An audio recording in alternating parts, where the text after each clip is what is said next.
There is a moment in life that almost no one prepares you for. It doesn't arrive with a dramatic event, no announcement, no visible turning point.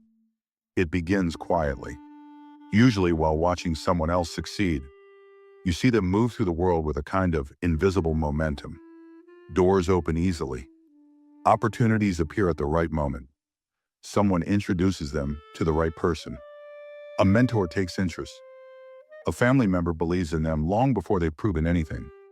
From the outside, it looks natural, almost effortless. And then, almost involuntarily, your mind performs a comparison. Same ambition, same discipline, same desire to build something meaningful, but a very different starting point. They move forward with support. You move forward alone. At first, you tell yourself it doesn't matter. Hard work will compensate. Persistence will close the gap. Merit will eventually win. But if you remain honest with yourself long enough, another question appears, one that most people try very hard not to ask. What if the absence of support isn't just a disadvantage? What if it changes the psychological terrain entirely? What if the real difference between people isn't talent or discipline, but the environment in which their identity was formed? That question is uncomfortable, because it forces you to look at something deeper than success or failure. It forces you to examine the architecture of the self. And once you begin looking there, the conversation changes completely. Most people believe their confidence is something internal, a personal trait, a natural quality.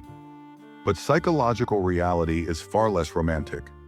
Confidence rarely begins inside a person. It begins outside. A child hears a parent say, "You're capable." A teacher recognizes potential. A mentor offers direction when uncertainty appears.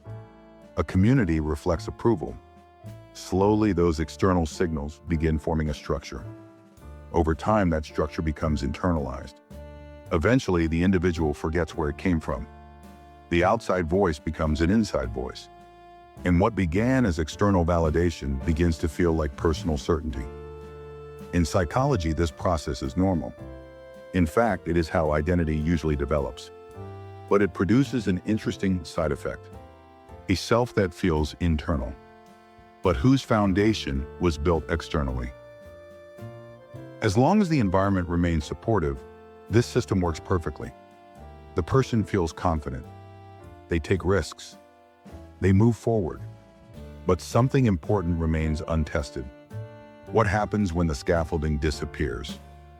What happens when the mentor leaves? When the network dissolves?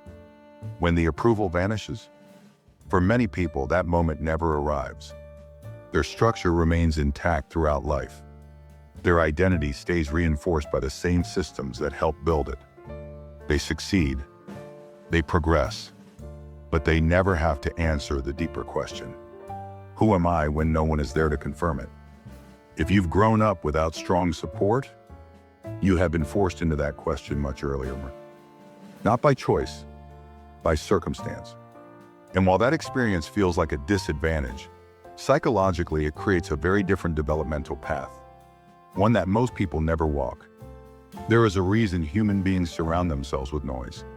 Constant communication, endless entertainment, social obligations, work schedules, digital distraction. On the surface, these things look like harmless parts of modern life. But psychologically, they serve a deeper function. They prevent silence. And silence is dangerous. Not because something external happens in silence, but because something internal begins to speak. Carl Jung described this confrontation as an encounter with the unconscious.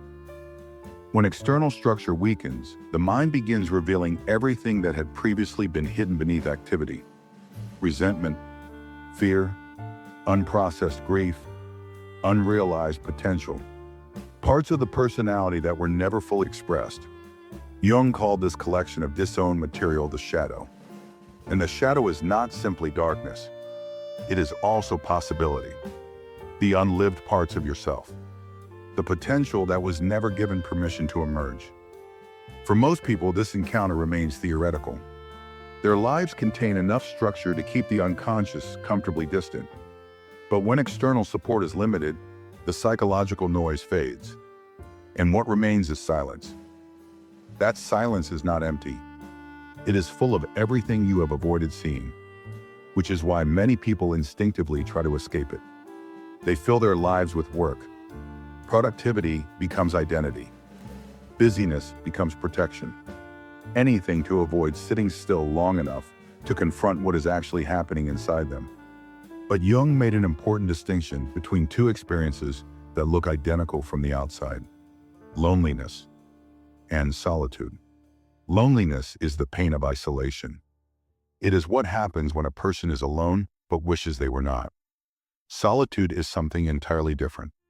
Solitude is the deliberate encounter with oneself, the willingness to remain present in the internal dialogue rather than escaping it.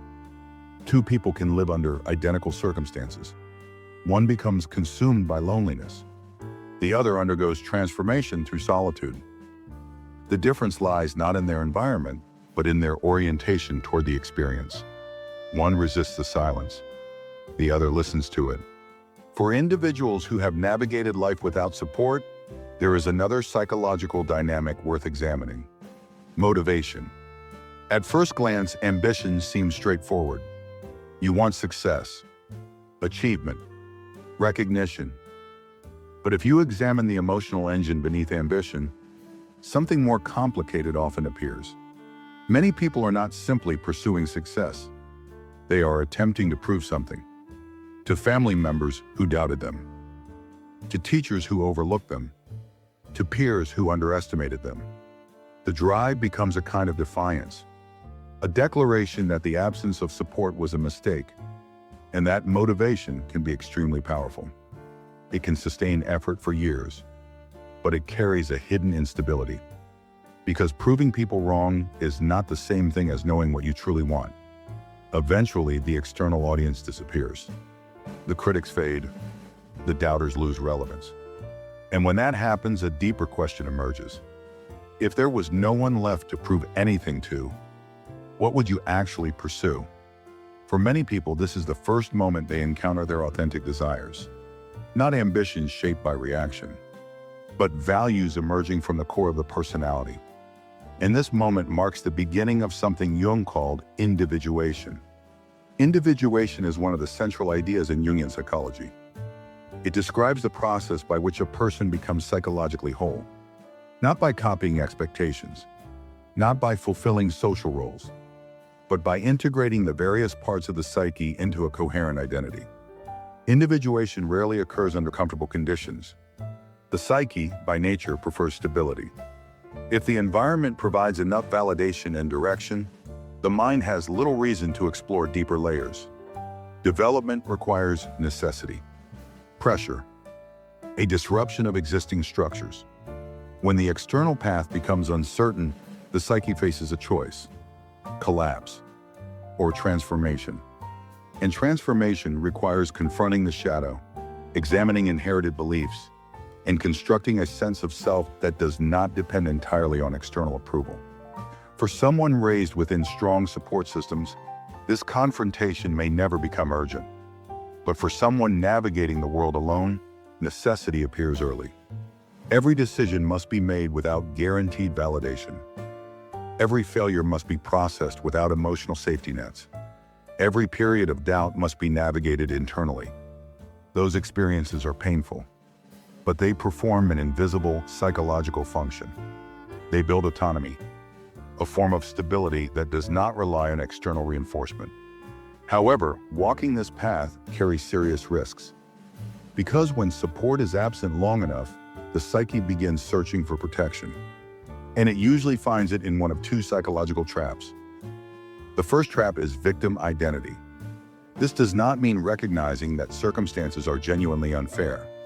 Some people absolutely begin life with greater advantages. Denying that reality helps no one. Victim identity begins when that reality becomes the central explanation for everything. When difficulty becomes destiny, when the narrative shifts from "this is harder for me" to "this is impossible for me," bitterness begins to form. And bitterness feels strangely satisfying. It transforms disappointment into certainty, but it also creates a closed psychological system Every new experience becomes evidence supporting the same conclusion. Nothing changes because the narrative cannot change. And slowly, the possibility of growth disappears. The second trap appears almost heroic. It is the ideology of total independence. After repeated experiences of disappointment, some individuals decide they will never rely on anyone again. They reject the idea of needing support. Connection becomes weakness. Isolation becomes strength. From the outside, this looks admirable, resilient, self-sufficient. But psychologically, it carries a cost, because humans are relational creatures. Even the strongest individuals require some degree of connection to remain psychologically balanced. When independence becomes absolute, it stops being strength. It becomes defense. A wall designed to prevent vulnerability. And walls protect, but they also isolate. The person who embraces total independence eventually discovers that they have protected themselves not only from rejection, but also from belonging. The real path forward lies between these extremes. It requires holding two truths simultaneously. Your circumstances may genuinely be unfair, and you still possess agency within them. Most people attempt to simplify this tension. They either blame the world entirely, or they pretend the world doesn't matter at all. But psychological maturity requires tolerating complexity, recognizing limitations while continuing to act, accepting disadvantage without surrendering possibility. This balance is not comfortable, but it creates the conditions necessary for genuine development. Now consider the larger paradox. Support systems accelerate progress. Connections open doors. Mentors shorten learning curves. Resources compress time. Those advantages are real. But speed of progress is not the only variable in human development. Support also shapes identity. It stabilizes the ego, but it does not always strengthen the deeper structures of the personality. When external support disappears, individuals who relied heavily on it may experience profound disorientation. Their confidence weakens.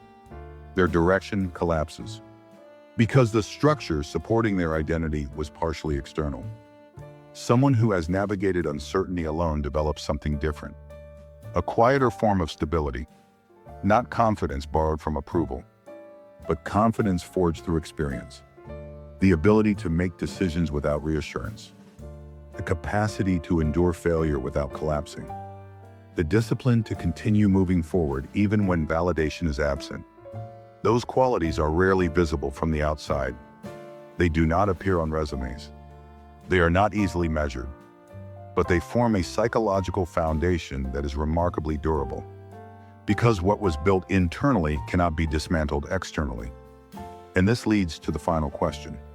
Not whether you can succeed without support, but who you are becoming through the attempt. Because identity is not only shaped by achievement, it is shaped by process. The experiences you endure, the decisions you make, the values you discover along the way.